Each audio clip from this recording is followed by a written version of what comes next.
It's not yet in the bag after all. There could be troubles ahead for Mislatel, even as it already won the bidding as the nation's third telco player. I'm Ruth Cabal. This is On the Record.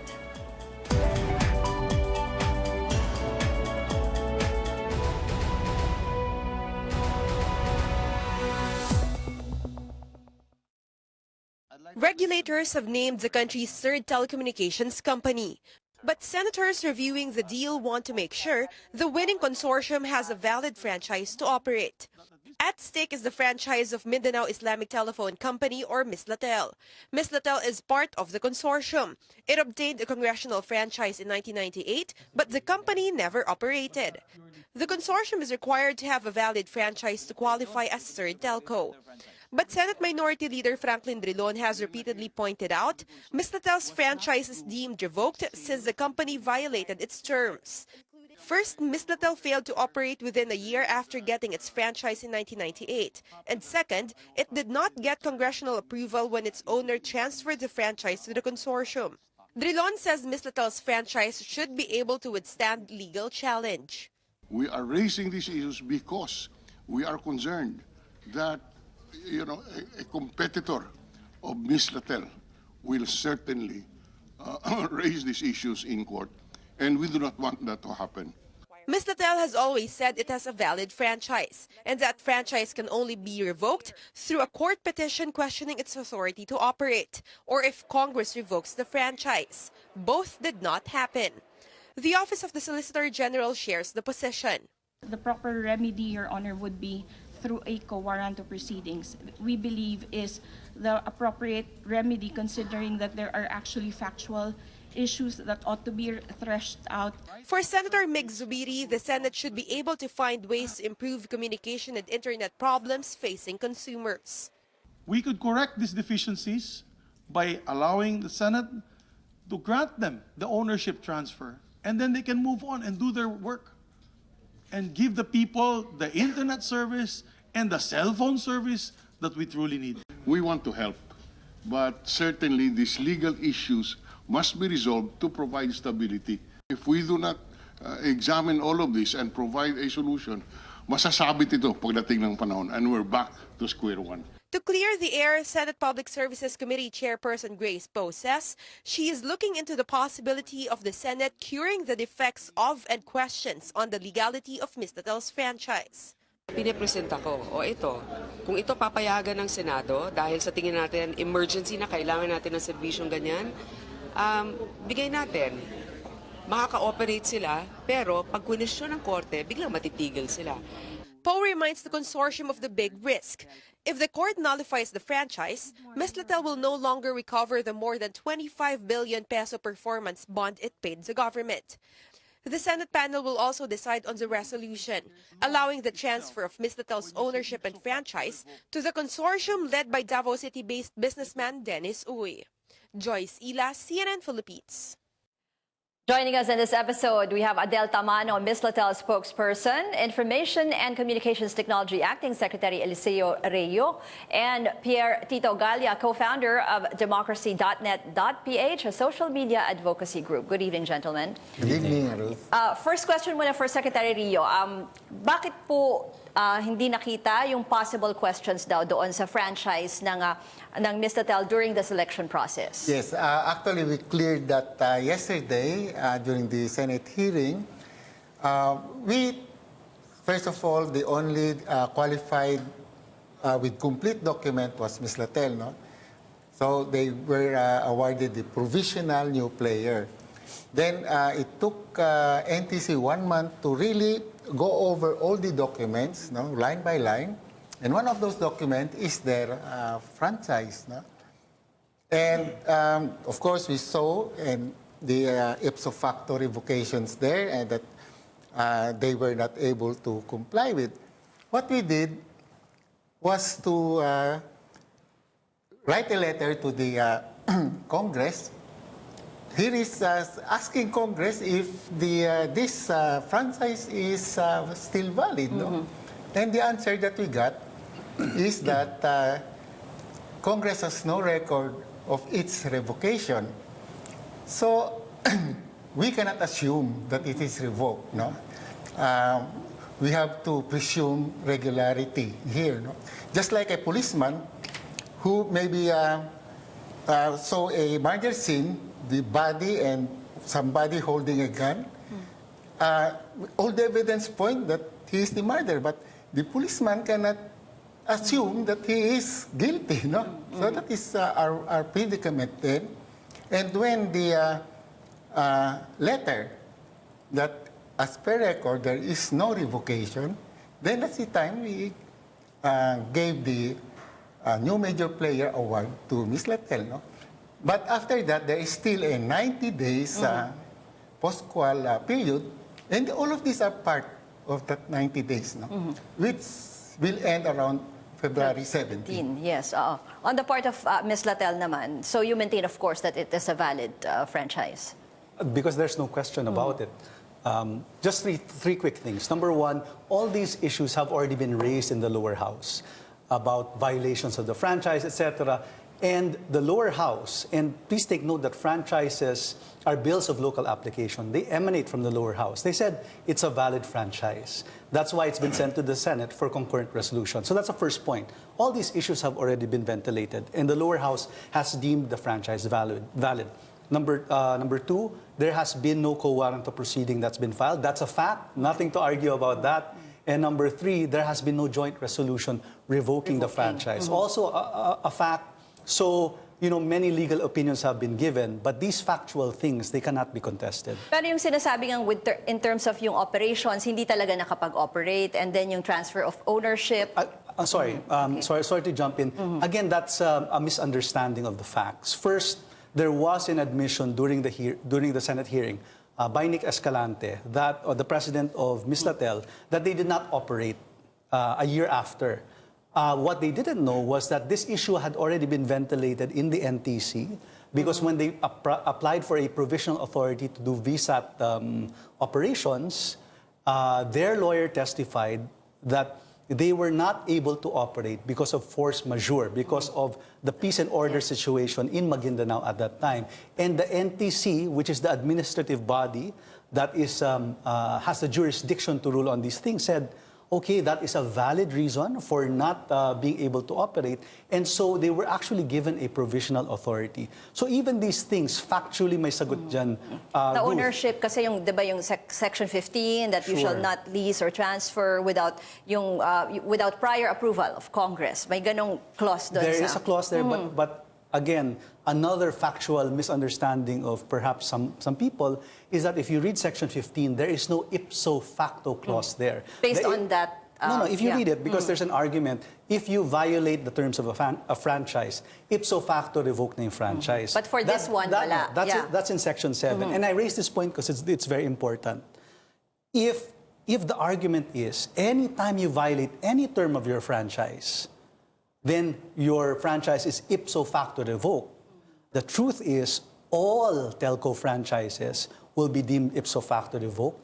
And let's go beyond telco. All franchises for maritime, for shipping, all franchises for air, transportations, for energy, etc. These will be ipso facto revoked because almost all franchises have some minor violation. But the point is, not all violations ipso facto revokes a franchise. Like this one, like this section. Si Pierre, I want to know what you think about all this. Kasi may kahit na may konting question, syempre dapat i-address talaga yan eh. Well, of course, definitely. But as pointed out by Attorney Tamano, no, the issue of the NTC issuing the provisional authority or the certificate of public convenience and necessity, that's the only thing that the NTC can review, whether or not you have complied with the terms of your PA or of your CPCN. They are not empowered by law to review the franchises of telecommunications companies. Now, this is something that we of democracy.net.ph have been pointing out for the longest time, that there has to be some sort of a joint legislative franchise oversight committee composed of the House Committee on Franchises and the Senate Committee on Public Services that jointly will periodically review these franchises for whatever violation is there and judge if they are worthy of revocation. But ever since the first franchises were issued after the EDSA revolution in 1989, there hasn't been any review Of any franchise. Of any franchises. Well, there may Kasi have kung been. sinusunod talaga nila yung Yes. provisions. Pero so ngayon, yung Oversight Committee on the Third Telco, Doesn't exist. The Oversight Committee, when it comes to the Third Telco process, Yeah. is different from franchise. Legislative Franchise Oversight Committee. so at this point, wala talagang It kahit doesn't anong exist. nagre-review ng Doesn't whatever exist. franchise granted by Congress. Which Congress has the power and the sole authority to review. They should have that periodically. Because had we had that since 1989, Yeah. 25-year franchises might not have lasted 25 years because some of the franchises that have existed before when they were issued never got to operation and their franchise laws just died without being renewed. Kumbaga, hindi na check kung may Yes. possible violations. Correct. Okay, we'll talk more about that. We'll continue our discussion after a quick break. This is On the Record. Stay with us.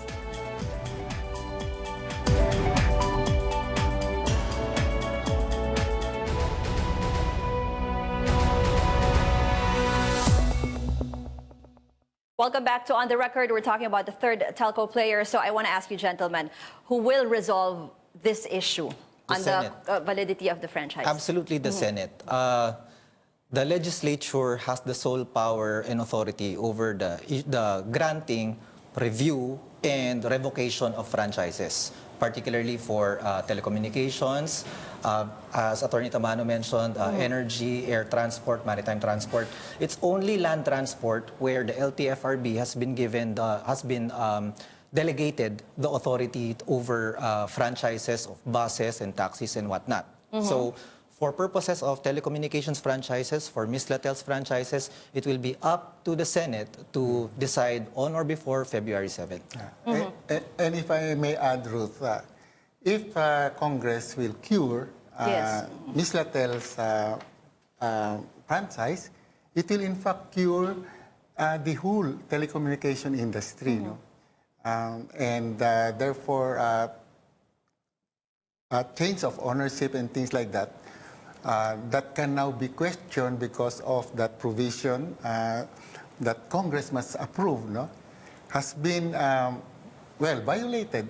With respect, Secretary, but that's only a temporary fix. Yes. Congress still must put in place a periodic review mechanism for franchises because Yes, otherwise yes. there will be no body, no agency of government that will be monitoring whether or not franchises Yes. are performing what they promised and Their- what's stipulated in their legislative franchises. Pero yun nga, when you say cure it, how, in the case of Mislatel, how will that happen? Will they change the provision? Just to add to what's been said already, the key is with the Senate because the lower house, which is a co-equal body to the upper house, they have already deemed the franchise valid. Therefore, for this project to move forward, the Senate will have to make a decision.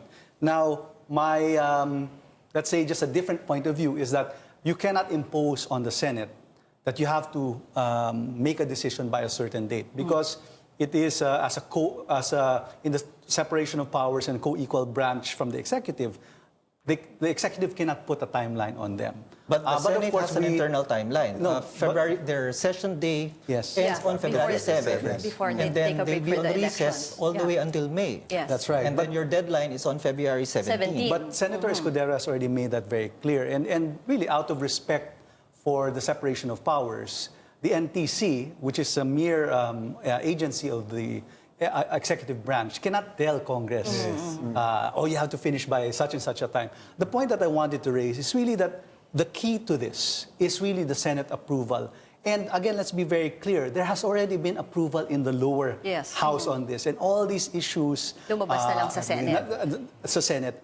I would just like to add to what Secretary Rio said. I think that if they do approve the franchise, it will give stability to all the players in the telco industry. And perhaps the way forward is for, I agree with Engineer Pierre, maybe they should start doing more oversight in the future. But I think to invalidate a franchise for minor things at this point in time will not only threaten the franchise of the telco players, but all franchises throughout the Philippines. Pero si Secretary Ria, are they allowed to cure that? To cure the It is legislative within their franchise? power, Okay. yeah, because they were the one who gave the franchise in the first place, no?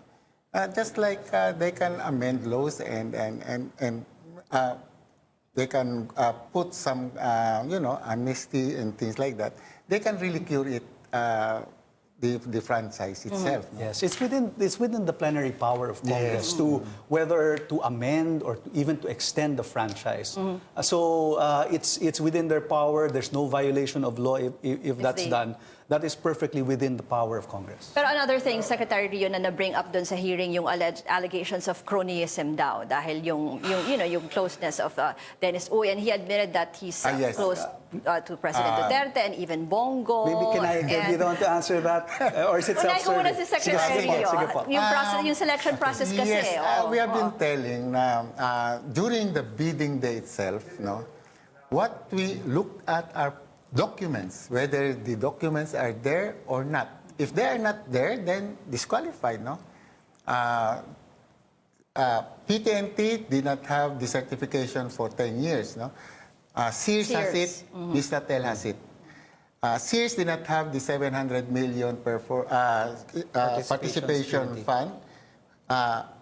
PTNT has it, Mislatel has it. So only Mislatel, during that day, had complete documentation, and the other two were disqualified on that basis. Now, how can they say that we chose Mislatel because of their connection? Alleged closeness to the President. Yes. Oo. Pierre, kayo ba, tinignan nyo ba yon or hindi naman? You don't think that's a factor? Democracy.net, that page was actually part of the creation of the DOR ever since it was floated in December, January. So the first public consultation last February, we were already giving inputs to the highest committed level of service model, and we were in it for the longest time. For anybody to say that it was cronyism Or preferential treatment, sabi ni Senator Trillanes. our point of view would be which of the over 200 participants and several thousand of their affiliates would have been brought together to create this preferential treatment ordered by, when in fact some of those who were involved in the crafting of the TOR are actually against the administration. So we as an organization do not see preferential treatment at all. Yeah, just two quick things on this. The NTC, the ICT, and Pierre's group, actually, they were very good in how they made the selection process because it was totally transparent. Even if we wanted to cheat or to pay someone off, you couldn't because they just look at the bid. It's purely numerical, no discretion. And fortunately, we were the ones who won the bid. That's the first point. Secondly, all these things about cronyism, there's no evidence. It's all innuendo, all allegation. So I think we have to just look at the facts that we won this selection process fair and square, and we already want to start rolling this out. Hopefully, the Senate will see the wisdom in the lower house's decision approving our franchise, and we can start rolling this out. Yung capability, yung technical know-how of the consortium na medyo parang sinasabi hindi naman talaga related sa Telco, the consortium itself, yung mga partners. I think that's really misplaced because if you're going to look for a telco company in the Philippines that has the experience and the technical know-how to rival Globe and Smart, you're not going to find that. That's why it was, I think that, and I will defer, of course, to Engineer Pierre and to Secretary Rio here as to the rationale, but my thinking was the reason they opened it up to foreign partners is because we need, if we want world-class service, we need global players coming in.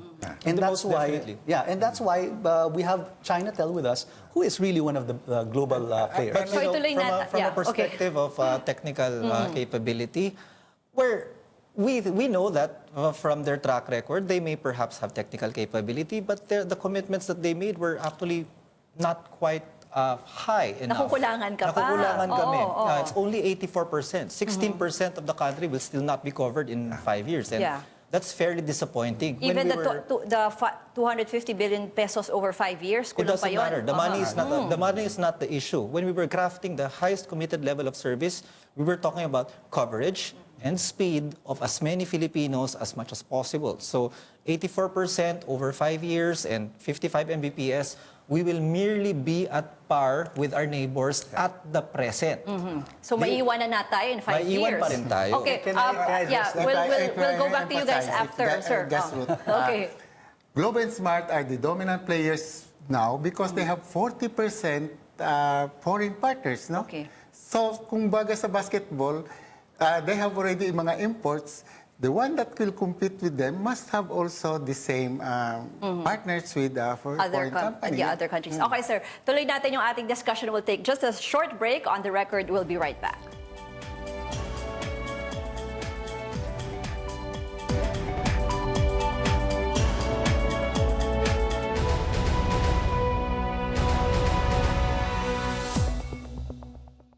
Welcome back to On the Record. Secretary Rio, ito na lang. So from here, where do we go? How do we move forward? Posible ba na kunwa, just in case lang yung possible scenario na if maging invalid yung franchise, anong mangyayari?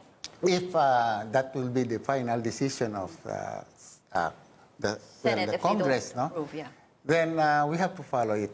So that means that we have to get again applicants to be the major player. No? But this time it will be shorter because what took so long last year was the 8 months where we have to craft the terms of reference. Now, the terms of reference is there. Maybe it may need some adjustment, but it will not take 8 months. But definitely, the bid can only happen as close as possible to June 30 because it will be a new Congress that will have Yes, to yes. approve the franchise Oo. or the transfer of sale and ownership of whoever it is who's going to So win. tatagal na naman.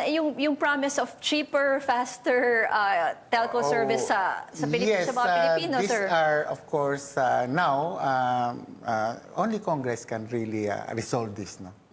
Pero mismo si Senator Drilon was saying that just baka mamaya questionin sa korte, we need stability with this. If the this Congress kind of approves this, it's very simple. We can face any court, we can face any complainant and say it was approved by both houses, so the franchise is valid. And Secretary. And yes, if Congress approves it, then we will now give the frequencies and the CPCN for Mislatel to be able to operate, no? And of course, one of that is that they have to post the performance bond of 25.7 billion. So hindi pa nilalabas yung pera. Kailan po Hindi mangyayari pa. to? Kung- They have to issue the CPCN first. So that's after the post-qualification Yes, legal yes. requirements. 2 weeks after February 17.